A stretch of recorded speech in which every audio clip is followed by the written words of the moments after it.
Hey, Coach, thanks for joining me at allsteelers.com here to talk about the Steelers' NFL draft needs.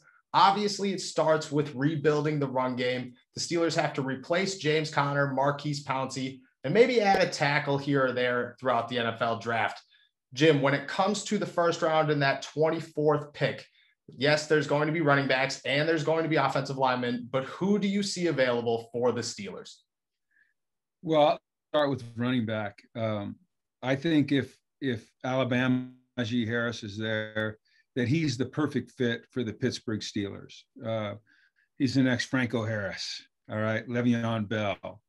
This is a special young man. I started recruiting not as a sophomore in high school up in Antioch, California, when I was at UCLA. So I got to know him really well. And the thing that stands out to me about Najee is his character. A high character individual. And I think the Pittsburgh Steelers are an organization and the Rooneys are a family that have always put an emphasis here. I think he fits the mold of the type of player that Mike Tomlin would like to populate his roster with. Is a tough guy. He's got integrity. He demands a lot from his players, but he's fair. And I think Najee would be a guy that could come in there and fit into that locker room very quickly. I think he'd garner the respect of the veterans because he knows when to keep his mouth closed. He knows when to speak up. He's respectful. But more than anything, when I grew up a Pittsburgh Steeler fan. All right, I was a big Pittsburgh Steeler fan, and the word that always comes to mind for me when I think of the Pittsburgh Steelers, probably the word that comes to mind for most people, and that's toughness. Grit, toughness. And Najee Harris brings an element of toughness that is pretty special. And that toughness is combined with great production at Alabama.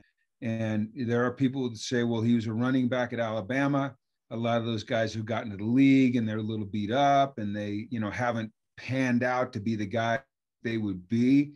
But I think Najee's different. I think special. Just for finding the end zone. He found the end zone 26 times this year. That's different. That's special. I don't care where you are, whether you're at Alabama or you're, playing for the world champion Tampa Bay Buccaneers. That's a special number. So at 24, if Najee Harris is sitting there, I think that most of us will anticipate that they'll take Najee. And then they'll try to address, some of their offensive line woes, needs, through the agency and a little later in the draft. There's a lot of good offensive linemen, offensive tackles in this year's draft that they can get later on in other rounds.